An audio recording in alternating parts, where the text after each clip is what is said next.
Detrás de estas paredes se esconden archivos increíbles, documentos y legajos incunables que nos hablan de tiempos pasados, historias misteriosas que no han salido a la luz desde hace décadas. Y esta noche en Más Allá les vamos a contar algunas de ellas, algunas de las que se almacenan aquí en la Biblioteca Nacional de Colombia, junto al escritor Andrés Ospina.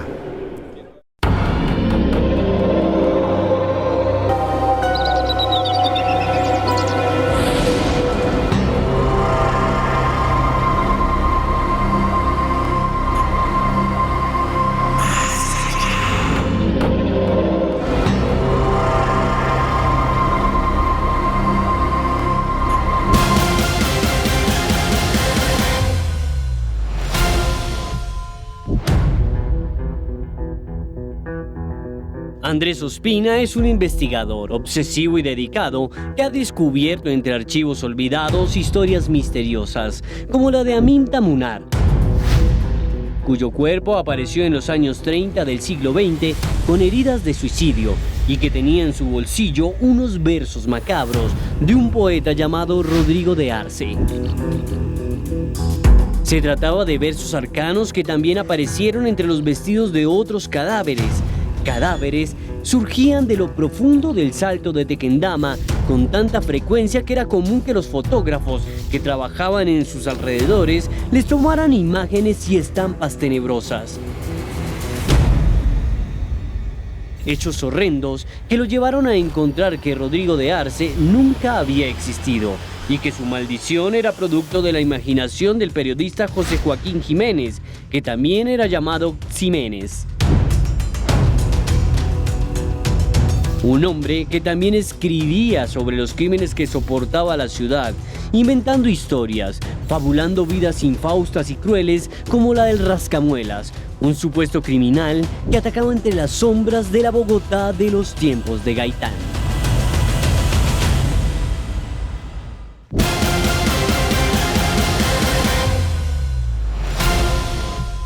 Y en esta noche, que es una noche especial en Más Allá, estoy muy feliz porque estoy con Andrés Ospina, un escritor bogotano que aquí, en el lugar en el que estamos, ha investigado y encontrado historias increíbles. Muy buenas noches, Andrés. ¿Qué tal, Esteban? ¿Cómo van las cosas? Muchas gracias por invitarme.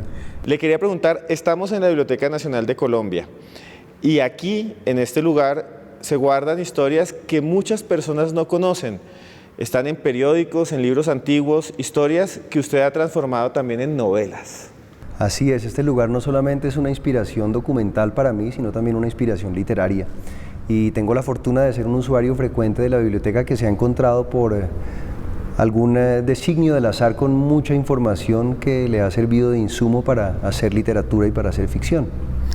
Dentro de esos periódicos antiguos, esos diarios que a veces parecen empolvados y perdidos, hay historias, como venía diciendo, que son realmente increíbles. ¿Nos puede contar alguna de esas historias que usted ha encontrado allí? Bueno, corrían los años 90, yo era un estudiante universitario, estoy hablando concretamente de 1998, y aparte de hacer lo que todos los universitarios hacemos y hacíamos en aquel entonces, que era consumir mucha cerveza y embriagarnos y no asistir a clase, yo solía visitar la biblioteca cuando me encontraba en algunos estados alterados de mente, es decir, un tanto embriagado, aunque no del todo caído.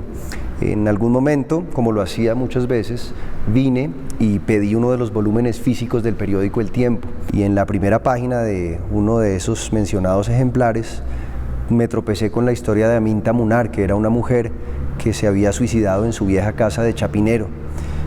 Era una mujer que había decidido atentar contra su vida de manera muy extraña para ser mujer, dado que las mujeres por algún tema en la medicina forense no suelen dispararse, prefieren consumir un veneno o arrojarse de una altura, pero esta mujer se disparó y murió, y se decía que en los bolsillos de la suicida se habían hallado unos versos de un célebre poeta llamado Rodrigo de Arce.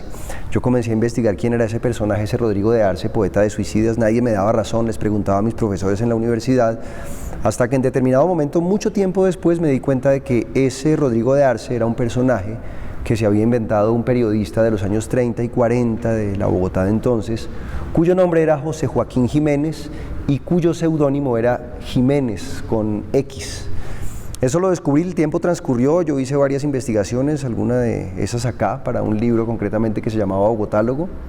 Yo ya había entrado en años, habían transcurrido más de 10 años desde ese 1998 cuando descubrí el nombre de Jiménez y a Rodrigo de Arce, y cuando empecé a consultar periódicos de esa época, en concreto se me empezó a aparecer el nombre de Jiménez reiterativamente página tras página.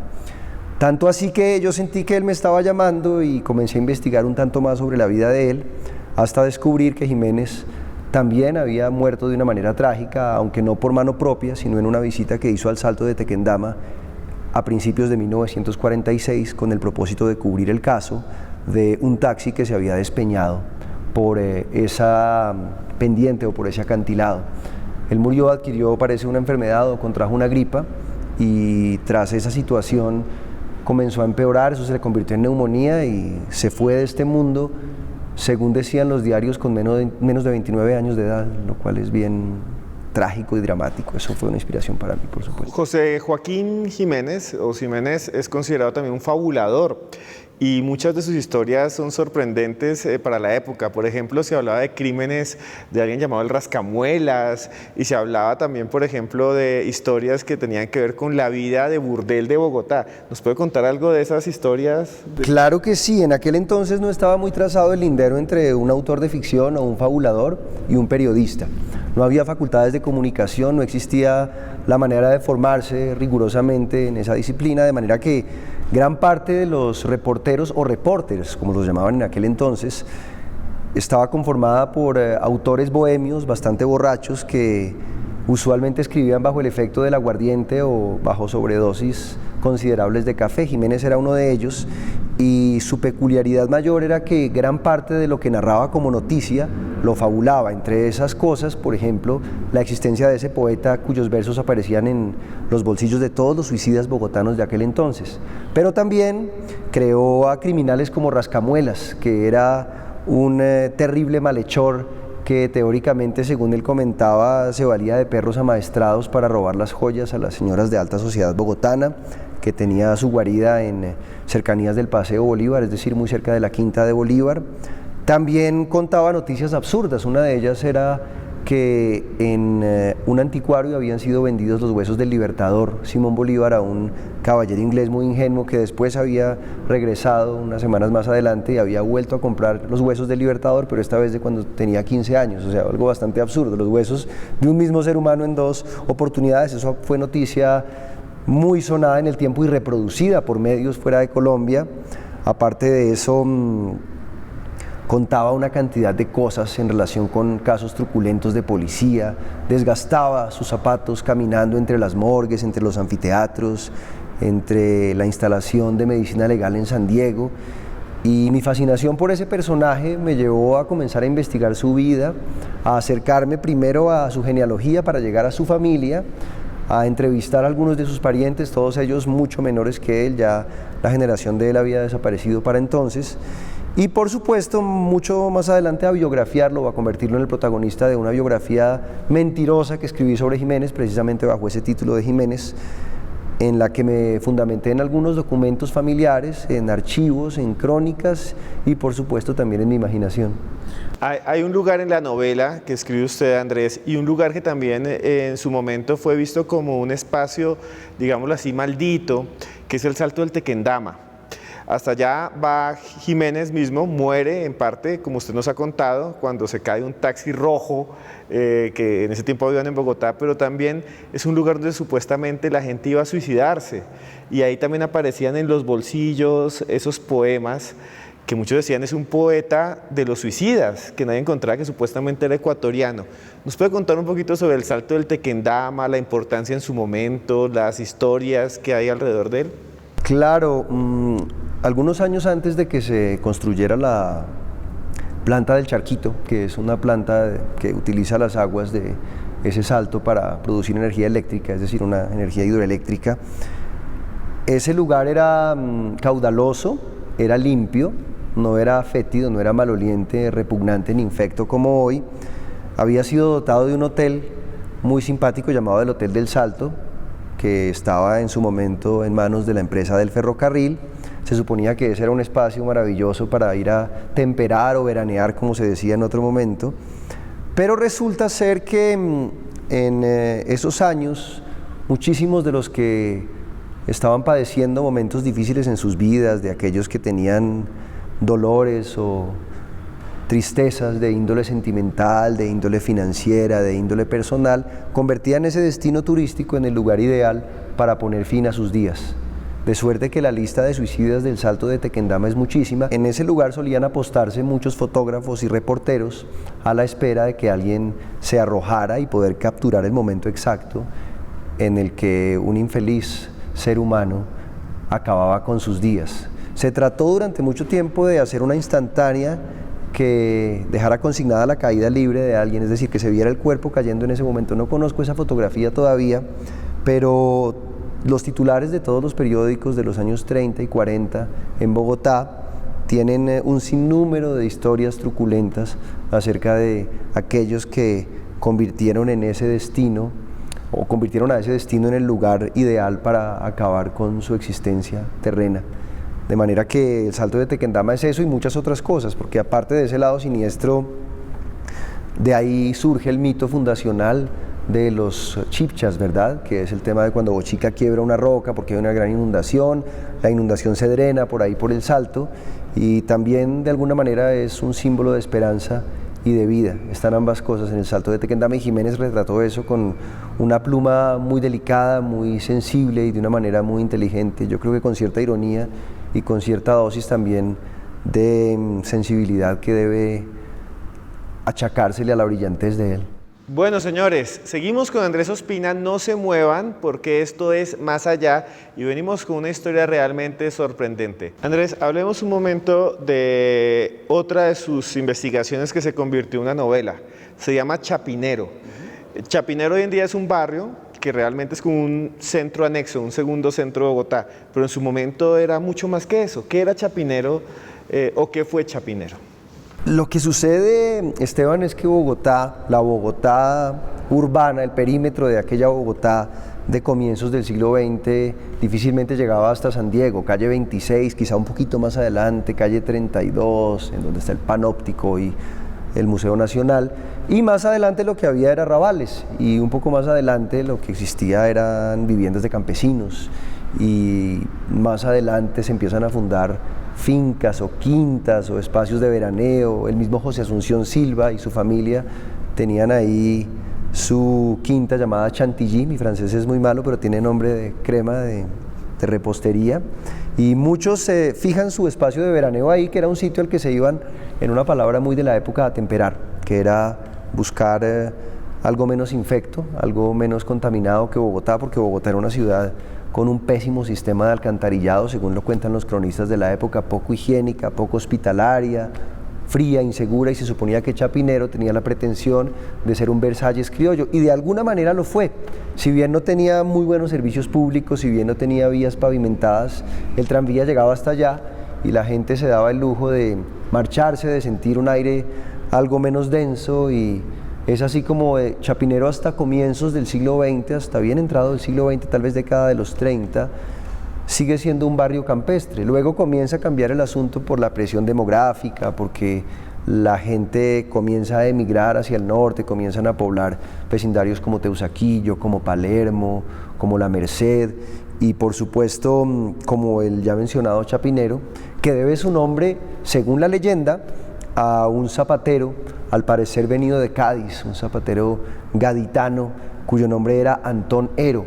No se sabe mucho de él, no se sabe si vino en el siglo XVI o si vino en el siglo XVII. Hay quienes dicen que hizo parte de la expedición de Gonzalo Jiménez de Quesada, pero su nombre no está consignado en los registros que dan fe de quiénes fueron los que vinieron. Solo sabemos que al parecer vino un hombre aquí que contrajo matrimonio con la hija de un rico hacendado de origen nativo de Usaquén, y que puso su taller de fábrica de zapatos en el lugar hoy conocido como el Triángulo en Bogotá, o antes conocido como el Triángulo, que es la estación de gasolina de la calle 60 con carrera séptima, en lo que también se llama el Parque de los Hippies, para irnos a los 60. Él puso su lugar de trabajo ahí y se especializó en la fabricación de un tipo de calzado muy particular llamado chapín. Los chapines eran muy apetecidos en la Bogotá de entonces, dado que evitaban el contacto con el barro. Era una ciudad muy fangosa y Chapinero era una zona muy fangosa, y por tanto la zona que pobló el Chapinero, que además era grandísima, la zona de Antonero era un lote gigantesco, inmenso, yo creo que inconmensurable para las proporciones de hoy, se quedó así para siempre, se quedó como Chapinero. Ese fue el nombre que le quedó a ese lugar. Ese lugar para mí constituye una metáfora de cómo la tierra va cambiando y cómo los usos del suelo van cambiando y cómo los valores van cambiando. Chapinero es primero un lugar suburbano sin ningún precio, barato, que ni siquiera figura en los mapas de la ciudad. Más adelante comienza a ser una tierra de campesinos, luego el suelo comienza a subir de precio y es habitado por aristócratas como José Asunción Silva o como la familia Ferrero, entre muchas otras familias bogotanas. Más adelante se puebla de edificios a la norteamericana, y más adelante es el Chapinero un tanto contaminado que conocemos hoy, que muy poca relación guarda con ese Chapinero de antaño. Chapinero es una historia que surge después de una columna que yo escribí para un periódico que semanalmente hago llamado Publimetro. Un día, como me suele suceder, estaba tratando de inspirarme para escribir algo, faltaba 2 horas para encontrar la columna y yo, ¿de qué escribo, demonios, de qué escribo? Y se me vino a la cabeza mi barrio o la localidad de Bogotá en la que vivo y dije, bueno, voy a contar cómo era el viejo Chapinero, y comencé a contar en una pequeña historia. Tiene el viejo Chapinero la magia de los lugares que han poblado nuestra ciudad y demás. Eso lo dije, y cuando terminé de escribir la columna se me quedó la idea de que quizá Chapinero merecería ser el nombre de un libro, así como existen libros con nombres de ciudad, ¿verdad? Manhattan o la trilogía de Nueva York o ese tipo de textos. Yo quería que Chapinero se convirtiera en el nombre de un libro, así fuera por el solo hecho de que existiera algo con ese nombre en formato impreso. Vine a la Biblioteca Nacional de Colombia, que es como mi casa, comencé a buscar información de Chapinero y en una miscelánea, que son esos folders compuestos por distintas páginas y distintos contenidos, me encontré con un aviso que decía algo así como: se vende hermoso lote en Chapinero, quienes estén interesados, ocurrid, decía, o acudido, algo parecido al lote del señor Manuel González. Cuando vi eso, comencé a pensar cómo sería contar la historia de Chapinero a varios tiempos y a varias voces, es decir, al Chapinero que vivió Antonero, al Chapinero que vivió alguien en el siglo XIX, un personaje que yo creé cuyo nombre es Higinio, al Chapinero de los años 20 y 30, narrado por alguien llamado Salvador, al Chapinero de los años 60, el Chapinero hippie, el Chapinero rockero, el Chapinero de los flippers, de los speakers, de los ampex, de los young beats y de todos esos grupos de aquel entonces. También el Chapinero reciente, que es el Chapinero que viví yo, para contar de alguna manera cómo distintos individuos pueden percibir y habitar un mismo espacio de distintas maneras y cómo de alguna manera, como una metáfora de lo que ocurre con Adán y Eva y la historia de la humanidad misma, un espacio es primero colonizado, luego poblado, luego hacinado y luego superpoblado y todo lo que eso trae consigo, que es fundamentalmente la historia de Chapinero y la historia de cómo muchas veces uno está relacionado con quienes lo han antecedido en la historia. Sin que uno lo sepa, detrás de uno hay unos insumos genéticos, unos insumos culturales, hay una gente que ha estado antes que uno. Entonces Chapinero es un tributo a las sagas familiares, al pasado familiar que todos ignoramos. Yo no soy propiamente bogotano ni chapinero, mi familia no es bogotana, pero quería rendirle un tributo a eso a través de una historia de familia, que es lo que cuenta Chapinero. Dentro de su novela y también dentro de su investigación hay una parte que es el Chapinero de los 60. Usted lo ha dicho, de los flippers, y ahí hay unas historias muy interesantes de cómo un parque se convirtió en el parque de los hippies y todavía lo llamamos así. ¿Qué nos puede contar de esa época, de ese momento histórico? Bueno, en primer término, que ese parque se vino a llamar Parque de los Hippies hace relativamente poco tiempo, creo que hace menos de 20 años, en una administración reciente de este siglo o de finales del anterior. El parque originalmente conocido como Parque de los Hippies hoy era el Parque Sucre, en donde además estaba la iglesia original de Chapinero, que no era la de Lourdes, ni muchísimo menos. Ese parque comienza a ser utilizado y a ser invadido en el mejor sentido de la palabra por personajes con ideas libertarias, con ideas de amor, con ideas innovadoras. obviamente comienza a flotar por allí el tufillo del cannabis y de algunas otras sustancias. Más abajo está la calle 60, que es el Carnaby Street a la colombiana, que es la calle hippie de los bogotanos. Y ese es uno de los episodios de Chapinero, que cuenta precisamente la historia de una jovencita que está despertando a su pubertad, o que está entrando en la edad adulta, está en ese tránsito de cambiar de la edad infantil a la edad adulta.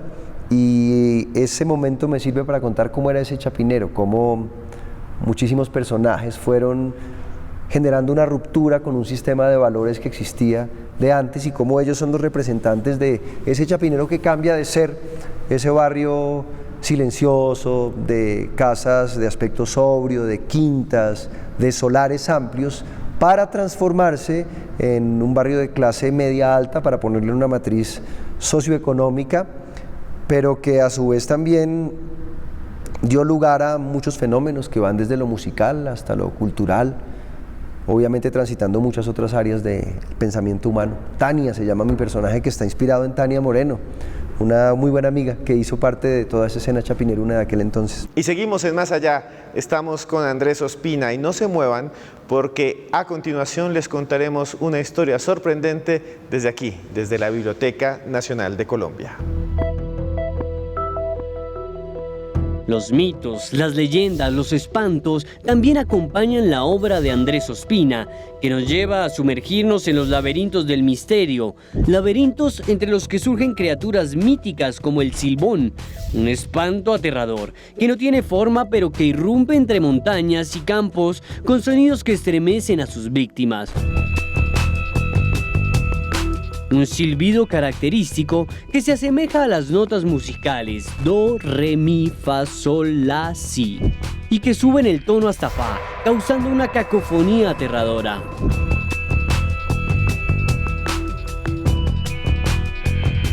Se dice que cuando su silbido se escucha muy cerca no hay peligro, ya que el silbón está lejos, pero si se escucha de lejos significa que está muy cerca.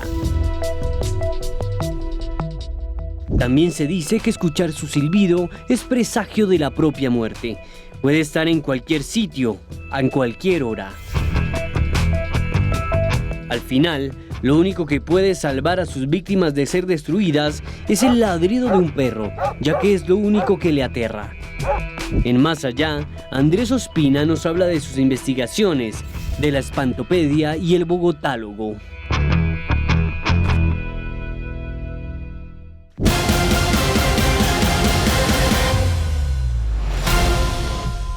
Y continuamos esta noche en Más Allá con Andrés Ospina, que es el invitado especial. Y le quiero preguntar, Andrés, sobre un libro pequeño que usted hizo, que también hace parte de una investigación sobre esas leyendas y esos personajes sobrenaturales del pasado, el Silbón.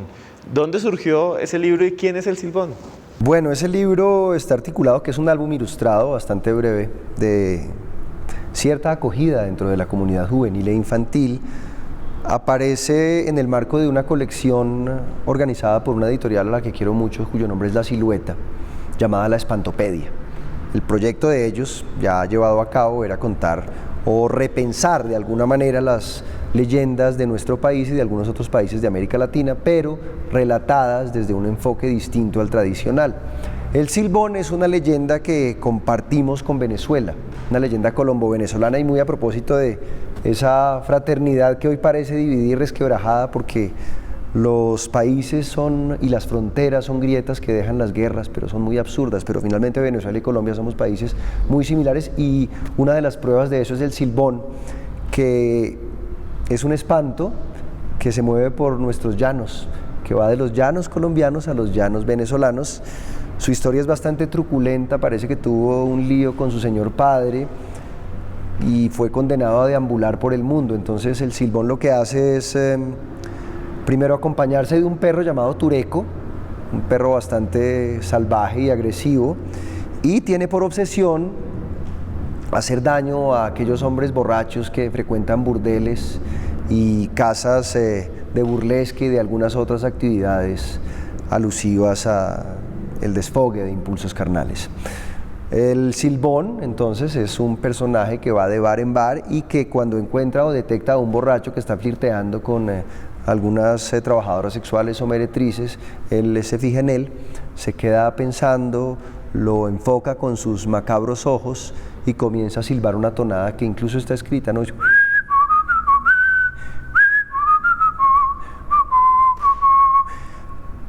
Si él te mira y silba eso, es porque ya estás condenado a morir. Pero ¿cómo te mata? Se acerca a donde estás, hace que se vayan las luces del espacio, te rapta, va pelando tus huesos uno a uno, les va quitando toda la carne que tienen y los carga en un gran costal que él porta consigo. Esa es la historia del silbón. Suena muy siniestro, pero aunque parezca imposible tal como nosotros lo narramos en la Espantopedia, es más bien una historia, yo creo que dotada de cierta ternura, de cierta dulzura. De hecho, no tiene nada de violento, ni mucho menos. Es una historia bien simpática, muy bien ilustrada además por Typeson, quien fue el que se ocupó en gran parte del tema gráfico de la obra. Usted siempre ha estado pendiente de cómo estos temas un poco que esconden el alma de las ciudades, que esconden el alma de los países, el alma de las personas. El silbón esconde también el alma de la colombianidad y de ser latino y venezolano. Sí, de la colombo-venezolanidad, y esconde el ritmo de los llanos y esconde esa terminología que rodea a los llanos, es decir, tantas palabras que se utilizan allá que no conocemos aquí, por ejemplo morichal, por decir cualquier cosa, que es un término muy propio de la llanura y que compartimos. Tiene el sonido del cuatro, tiene muchísimas cosas y sí es uno de los temas que atraviesa lo que escribo. Me interesa mucho conjugar la vida en pasado, no sé por qué, no sé qué me lleva a eso, pero conjugo mucho en tiempo pasado y me gusta mucho raspar la superficie de las historias para encontrar qué hay detrás de eso. Yo creo que el mundo es como una gran lasaña llena de capas.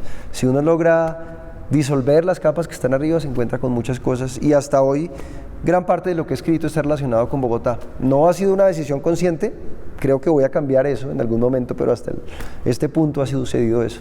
Y dentro de eso, el lenguaje es prácticamente una obsesión. Y usted ha hecho un libro que tiene 2 tomos, que se llama El Bogotálogo, en el cual nos sumergimos en las palabras rolas, cachacas, y que se han usado aquí en Bogotá. Hablemos un poco de eso y de esas palabras perdidas también, muchas de ellas. Sí, Bogotálogo, que originalmente fue presentado en una edición, como tú lo comentas, de 2 volúmenes, terminó por convertirse en un solo volumen, a todo color, mejorado, corregido, aumentado, o como lo decimos en Bogotá, lo mismo engallado, a colorinches y con todos los juguetes.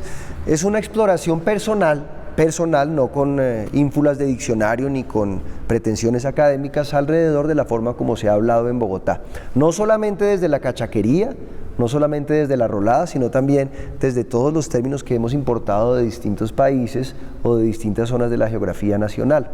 Bogotálogo fue una inmersión en distintas maneras de hablar, en distintas formas como ha ido mutando la comunicación aquí en esta ciudad de Bogotá, como por ejemplo el play de hoy o el pupi de hoy era el pepito de antaño o era el cachaco de antaño o era el gomelo de los 80 y 90, o cómo muchas palabras delatan lo que sentimos, por ejemplo, cómo las expresiones que utilizamos como fórmulas de insulto delatan nuestras costumbres más viles y también las más afortunadas, el racismo, por ejemplo, o el clasismo, cómo el término indio se ha convertido en una fórmula de ofensa. Si alguien se te atraviesa en el carro y tú lo quieres insultar, le dices indio bruto, ¿verdad? Lo cual ya tiene una carga semiológica muy grave porque es poner a los ancestros nuestros, a los habitantes que dignamente poblaban esta meseta cundiboyacense en el plano de salvajes e ignorantes. Y por ello también existen términos como guaricha o como guache, que antes se exaltaban a ciertos personajes que tenían roles relevantes dentro de las comunidades del pueblo chibcha, pero que hoy nos remiten a esas cosas. O, por ejemplo, voy a hacer una exposición de alta tecnología que no es reconocida. Voy a compartirles algo muy íntimo de mi vida, que es mi teléfono móvil. Aquí lo pueden divisar completamente. No, el color no es muy agraciado que digamos, pero ¿cómo se suele llamar a estos teléfonos usualmente, Esteban? Flecho, ¿no? Flecha. Flecha o flecho, ¿verdad? Y el flecho o flecha, ¿qué implica en realidad? Que lo puede tener cualquier indio, es decir, que es barato, es decir, que está al alcance de aquellos que son poco ilustrados. Entonces toda esa carga de símbolos que nosotros arrastramos cuando hablamos y que inconscientemente empieza a demostrar cómo sentimos, cómo pensamos, nuestra escala de valores, qué cosas consideramos valiosas, qué cosas menospreciamos, pues es una manera de psicoanalizarnos, yo creo. Yo le quería preguntar, ¿cuáles son las palabras que usted encuentra más exorbitantes, estrambóticas, extrañas en ese español bogotano? Hay cosas muy curiosas. Una, por ejemplo, es la manera como, pese a que hemos sido una tierra tan tocada por la violencia y por la delincuencia común, hemos sabido soportar con humor muchas cosas y hemos logrado crear palabras que nos hacen reír hasta de nuestras propias desdichas. O sea, no deja de ser muy curioso que a una modalidad de secuestro tan terrible como el fleteo, que es el hecho de llevarse a alguien y contra su voluntad hacerlo desocupar un cajero automático, le pongamos paseo millonario, ¿verdad? Como también lo es que a aquellos empleados de mediano rango en ciertas empresas que suelen llevar su alimento en lo que conocemos en lenguaje anglo como Tupperware, ¿verdad? O coca, lo llamemos el cartel de la coca. El cartel de la coca son esos ciudadanos que tienen que calentar en microondas su comida. Como también lo es que si nos remitimos a tiempos de la violencia, podamos hablar de una violencia, por un lado, porque no creo que haya habido un periodo que merezca ser rotulado como la violencia. Creo que la historia de Colombia es violenta de principio a fin, con algunos escasísimos lapsos de paz, pero eso es muy curioso, y que en la violencia haya una jerga también y una terminología propia de ella. O sea, el corte de corbata, el corte de franela, que era algo tan terrible como despojar a alguien del cuello, decapitarlo, ¿cierto? Y dejar su lengua colgando, algo que suena terrible, pero que pues demuestra qué tan capaces somos de, incluso con algo tan horrendo como la muerte, hacer ese tipo de chistes. Esas son algunas de las cosas que podemos decir, como también la manera como estamos atravesados por extranjerismos, ¿no? El gamín que nos habita nos viene de Francia, de alguna forma ya ha desaparecido. Lo mismo ocurre con el guachimán, que quizá nos vino de Antioquia y que se instaló también, o con el parcero, que nos viene de Antioquia y que a su vez nos viene de la Amazonía y de Brasil y de todas esas zonas, y que es el parcerito que ahora conocemos. Por eso Paul McCartney, cuando saludó a su público en Bogotá, una de las primeras cosas que dijo fue: buenas noches, parceros. ¿Y de dónde viene el parcero, de esa historia? Del parceiro. Claramente hay muchas teorías con respecto a muchas palabras y a veces es difícil rastrear orígenes, pero parece que hubo intercambios muy importantes que involucraron a la Amazonía en los tiempos de narcotráfico, ¿verdad? La jerga sicarial tomó ese tema porque se compartía territorio con la Amazonía, había una cohabitación permanente con gente que hablaba portugués, y de ahí el parceiro saltó a muchos antioqueños que estaban vinculados con eso. Por eso el parcero colombiano nace en Antioquia y luego se exporta a tierras como la meseta cundiboyacense, y en el altiplano es algo muy utilizado. Y ustedes no se muevan, porque después de estos comerciales seguimos con Andrés Ospina y nos va a contar su última investigación de una masacre que no se sabe si existió o no y que sucedió a comienzos del siglo XX en Colombia. Hay momentos en la historia que se borran por intereses perversos, momentos que no quisiéramos recordar y que se guardan en lo profundo de la memoria de generaciones perdidas. Memorias como las que explora Andrés Ospina entre legajos y páginas de antiguos periódicos que sirven de testimonio a generaciones vetustas y gastadas. Memorias como la de un inusual hecho registrado en Colombia durante el gobierno de Marco Fidel Suárez en 1919, cuando el Ministerio de Guerra decidió comprar los uniformes del ejército al gobierno de los Estados Unidos. Frente a este acontecimiento, los sastres de Bogotá se declararon en huelga y marcharon a la Plaza de Bolívar. El gobierno respondió enviando al ejército, que disparó sobre la multitud. Sangre y pólvora sacudieron el centro de Bogotá. Había comenzado la masacre de los sastres. Dolor y muerte, 20 muertos, 18 heridos y 300 detenidos. Una historia ocultada al país. Una masacre que intentó ser borrada de la historia. ¿Existió una conspiración? ¿Quiénes fueron los culpables de la masacre? ¿Qué pasó con las víctimas? Andrés Ospina responde esta noche en Más Allá.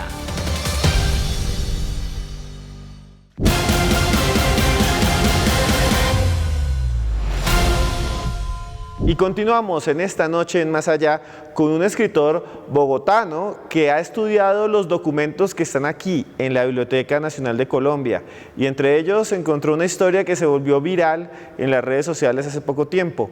Una masacre o una supuesta masacre que sucedió a comienzos del siglo XX, la masacre de los Sastres. ¿De qué se trata esta historia, Andrés? Muy bien, hace exactamente 100 años, en 1919, como ocurrió hace poco, en 2019, se estaba celebrando el primer aniversario, o se planeaba celebrar el primer aniversario de la batalla de Boyacá. Parece que los uniformes del ejército colombiano y las galas que iban a lucir en aquel entonces estaban bastante raídas y que las prendas no tenían la dignidad suficiente que debía revestir a un miembro de las honorables fuerzas militares colombianas, y por tanto el gobierno y los hombres a cargo de estos cuerpos de justicia decidieron enviar una comisión que fuera a Estados Unidos de América para comprar los insumos que iban a servir para la fabricación de estos uniformes. Esto, por supuesto, fue bastante rechazado y bastante deplorado por el gremio textilero, que era incipiente, y por el gremio de los sastres, que eran hombres y mujeres, quienes comenzaron a protestar, se manifestaron de manera bastante seria alrededor del tema. Se organizó una protesta, el presidente era Marco Fidel Suárez, quien poco tiempo antes de que la protesta tuviera lugar derogó el decreto que ordenaba ese viaje innecesario para traer 8.000 uniformes. La gente se fue a la Plaza de Bolívar de Bogotá, los sastres comenzaron a protestar, los sistemas de amplificación eran muy precarios, llovía, no se oía muy bien, y por tal razón, cuando el presidente fue a contarles que ya no iban a hacer nada de lo que tenían planeado, ninguno de los sastres se dio por enterado, y muy por el contrario y muy en contra de los propósitos del gobierno, en lugar de apaciguarse, comenzaron a arreciar en sus ánimos de exigir sus derechos, a tal grado que los miembros del ejército se sintieron muy asustados y decidieron arremeter contra los sastres. Parece que hubo un número importante de sastres muertos que no está determinado aún, porque la prensa de la época fue bastante benigna con el establecimiento, de suerte que algunos hablan de 2 muertos, otros de 10 muertos, otros de 19 muertes, otros de 20, es una cifra indeterminable que aún hoy sigue siendo negada por algunos. La Universidad Sergio Arboleda hace poco publicó, muy al estilo de ciertos funcionarios de ciertos gobiernos de tiempos recientes, una investigación en la que comentaban que esa masacre era absolutamente falsa y que era un invento histórico. De manera que mi investigación sobre la masacre de los Sastres, que fue hecha por invitación de la Biblioteca Nacional en el marco de un evento que se hace mensualmente que se llama justo La Pieza del Mes, era mirar la prensa de la época para ver qué cubrimiento se dio a esa revolución popular, que de alguna forma es el primer capítulo de muchísimas luchas sociales que han tenido lugar en nuestro país, y que es el antecedente más claro y más inmediato de las celebraciones del 1 de mayo como Día del Trabajo en Colombia entera, pero que es un episodio sangriento, triste y cargado de culpas. Y creo que hay que mencionar el nombre de quien era el presidente de Colombia en aquel entonces, Marco Fidel Suárez, que creo que es el gran responsable de ese evento que dejó como saldo muchos muertos de origen muy humilde y de condiciones pues bastante complicadas, de una clase obrera, obviamente. Estamos hablando de un evento que sucedió en nuestro país, aquí en Colombia, que fue olvidado, como si hubiera habido una conspiración consciente de las élites y también de la prensa para ocultar esta primera masacre que es anterior a la de las bananeras. ¿Usted encontró esos documentos como cuáles, por ejemplo? Distintos periódicos y la forma como cada periódico cubrió eso según la colectividad a la que representaran. Por ejemplo, había en ese momento, y esa fue la pieza más estudiada de ese ejercicio alrededor de la masacre de los Sastres, un periódico llamado El Nuevo Tiempo, que no es propiamente el Tiempo que conocemos hoy, sino un periódico de filiación totalmente conservadora que, por un lado, se ocupa de excusar todos los errores cometidos por el gobierno en cabeza del presidente Marco Fidel Suárez y también de las fuerzas militares en cabeza de un personaje llamado el general Sicard, que por cierto fue bastante criticado en aquel entonces y bastante caricaturizado por distintos personajes. Entonces es un hallazgo terrible porque es entender que estamos sumidos en la enfermedad de la desmemoria, por un lado, y segundo, que vivimos mal informados. Aún hoy vivimos a expensas de las versiones oficiales, vivimos a expensas del publirreportaje, vivimos a expensas de aquellas informaciones tendenciosas que están siendo financiadas o que obedecen a los intereses de quienes están en el poder. Eso sucedió ayer y sucede hoy. Prácticamente una conspiración de las élites sobre esta explosión popular que había en ese momento. Claro que sí, y dado que no somos muy propensos a hurgar en nuestra historia, ni a autocriticarnos, ni a examinar las cosas que suceden, eso se sigue replicando. De hecho, hay quienes niegan todavía el tema de las bananeras, que es, creo que inobjetable desde el punto de vista histórico, pero eso sucede con muchísimos otros casos. Si uno mira la historia reciente, también lo mismo ocurre. Bueno, hablemos ahora de otro libro suyo que es casi imposible de conseguir porque tuvo una edición limitada. Es algo muy personal y quiero aprovechar este programa para que usted nos cuente esto, que yo creo que es importantísimo, es que usted saca un libro de cuentos numerado, de los cuales hay muy pocos dando vueltas por ahí, porque se editaron pocos, no porque el mercado los quisiera, y le quería preguntar, ahí usted coloca historias que son realmente a veces misteriosas, los tiempos del ruido, el salto del Tequendama. ¿Cómo surgió ese libro? ¿Cómo se llama? ¿Y qué tema es el que más le gustó de allí? El libro surgió por invitación de un gran amigo mío que es Álvaro Castillo Granada. Un saludo a Álvaro Castillo Granada, propietario de una de las librerías que más quiero en Bogotá, cuyo nombre es San Librario. Él tiene un sello llamado Isla de Libros y me dice, quisiera editar unos cuentos tuyos. Yo no he sido un maestro del cuento ni me he orientado particularmente en ese género literario, pero tenía un par de textos con rasgos de crónica y con rasgos de cuento que quizá meritaban ser publicados. A juicio de Álvaro le mostré un par de cosas y me dijo, pues publiquemos estas 3 historias que están fundamentadas en episodios bogotanos. Uno de ellos se llama, bueno, el libro en concreto se llama Y yo que lo creía un farsante, que es el título que engloba esta colección, y uno de los cuentos habla de los tiempos del ruido. Es esa historia extraña de un fenómeno aún no explicado, de un sonido que zumbó por toda Bogotá en una noche lejana en el tiempo, cientos de años atrás. Entonces cuenta cómo ocurrió esa noche del ruido. Hace mucho tiempo se decía que cuando algo era muy antiguo venía de los tiempos del ruido, ¿verdad? El otro se llama El 20º suicida, que es la historia precisamente de alguien que se va al Hotel del Salto de Tequendama con el propósito de arrojarse por la cascada, pero que finalmente pues tiene un encuentro que altera esa situación o ese propósito. Y otro más que se llama El día en que llovieron discos, que cuenta lo que ocurre el 9 de abril de 1948 con unos discos que transportaba a alguien perteneciente o miembro del staff, por decirlo de alguna forma, de una industria discográfica llamada Discos Daro, de un hombre venido del pueblo judío, Simón Daro Davidovic, se llamaba él, coleccionista de arte, y es la historia de una mujer que en la penumbra de un olvido, de un Alzheimer, tiene la memoria de unos discos que iban cayendo desde el balcón de una casa. Esa es la historia de Yo que lo creía un farsante. 3 historias discretas, sin demasiadas pretensiones, que se editaron en formato libro. Creo que no salieron más de 500 libros de esa publicación en concreto.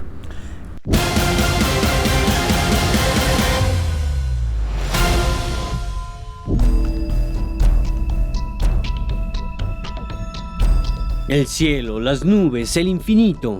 Los humanos siempre hemos querido conquistarlo, flotar y atravesar el universo. Personajes históricos como Leonardo da Vinci o Benjamin Franklin se obsesionaron con la posibilidad de atravesar el firmamento. Firmamento con el que también soñaron docenas de colombianos como Domingo Valencia, un hombre lleno de misterios que se convirtió en uno de los primeros aeronautas de Colombia.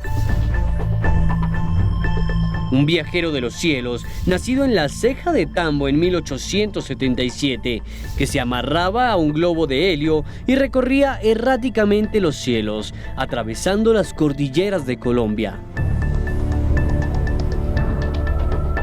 Cordilleras que parecen habérselo tragado para siempre, pues gran parte de sus actos, su vida y su muerte son desconocidos. Esta noche, Andrés Ospina abre la puerta del misterio en Más Allá y nos cuenta los secretos de Domingo, el aeronauta.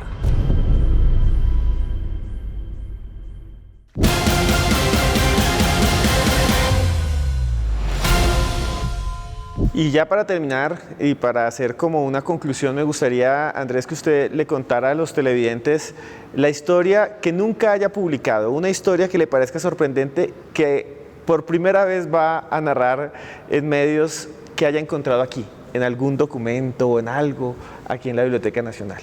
Bueno, esto que les voy a contar es una primicia y hace parte de una investigación que iniciamos hace 2 años, un camino bastante sinuoso, pero que finalmente está mostrándonos la luz. Hace mucho tiempo en esta biblioteca me tropecé con una publicidad que hablaba de un personaje llamado Domingo Valencia. Él era algo así como un deportista extremo de comienzos del siglo XX. ¿Qué hacía él? En tiempos en que los viajes en globo seguían siendo bastante primitivos, él se trepaba de una especie de trapecio que a su vez estaba amarrado a un globo que se elevaba con fuego. El globo no tenía ningún tipo de dirección, no tenía timón, el globo se elevaba a una altura indeterminada, se movía por trayectorias indeterminadas y caía en momentos indeterminados y en lugares indeterminados. Es decir, Domingo llegaba a cualquier plaza pública de cualquier población y estuvo en Colombia, estuvo en otros países como Venezuela, estuvo en Chile, en donde fue un gran héroe, haciendo lo siguiente: él llegaba a la plaza pública, como te contaba, se trepaba en ese trapecio, el globo se elevaba, hacía un montón de acrobacias, la gente lo avivaba, lo aplaudía y demás. Y él terminaba cayendo en donde fuera, podía caer en un farol, podía caer en un árbol, podía caer sobre el techo de una casa, podía caer en los sitios más riesgosos e incluso sufrió muchos accidentes. A veces se quebró costillas, tuvo fracturas, tuvo conmociones cerebrales y una cantidad de cosas. Yo me encontré una publicidad de él que hablaba de que Domingo Valencia se iba a elevar en un globo por la zona de Chapinero, precisamente, eso me lo encontré. Y lo curioso es que en un momento de la historia hemerográfica, es decir, lo que está consignado en periódicos y revistas, se pierde el rastro de él. Domingo nos cuenta en 1919 que su próximo fin, en una entrevista a un diario llamado Gil Blas o Gil Blas, es dedicarse a la aviación científica, como la llamaban. Es decir, él quería estudiar aviación, quería volverse piloto, pero de ahí desaparece por completo de la historia. En el marco de una convocatoria que hizo la Biblioteca Nacional de Colombia y el Ministerio de Cultura, presentamos una propuesta para hacer una investigación alrededor de Domingo, llamado En busca de Domingo el aeronauta, y logramos determinar cuál fue el verdadero final de Domingo el aeronauta. Esto gracias al contacto que hicimos con algunos familiares de él que estaban perdidos por allá, que nos enviaron postales y demás. Domingo el aeronauta, según todo parece indicar, murió a comienzos de los años 20 por circunstancias todavía no determinadas en el municipio de Pácora. Nadie sabe por qué murió, pero ya sabemos que murió en Colombia, cosa que no teníamos clara en ese momento. Bueno, una historia sorprendente que vieron aquí en Más Allá. Gracias, Andrés. ¿Dónde pueden buscarlo? Si alguien lo quiere seguir, ¿dónde consigue sus libros? Si alguien me quiere seguir, le recomiendo que no lo haga porque le va a ir mal. Me pueden seguir en cuanto a redes. Tengo una cuenta en Twitter cuyo nombre es El Grafómano, sin tilde, El Grafómano, el maniático por escribir. Tengo una cuenta en Facebook, no tengo Instagram, ya tengo demasiadas adicciones para añadirme una, aparte de esas 2 que ya me consumen. Y bueno, mis libros están en cualquier parte, yo creo, en todas. ¿Qué son? ¿Chapinero? A ver, empecemos. Son Bogotá Retroactiva, Jiménez, Chapinero, El Silbón, Bogotálogo, Rita y la Sociedad Secreta del Acertijo, que es una novela juvenil, el comienzo de una saga que el próximo año verá su segundo ejemplar y que se me escapa. Y yo que lo creía un farsante, creo que ahí ya voy en 8. Bueno, señores, a conseguirlo.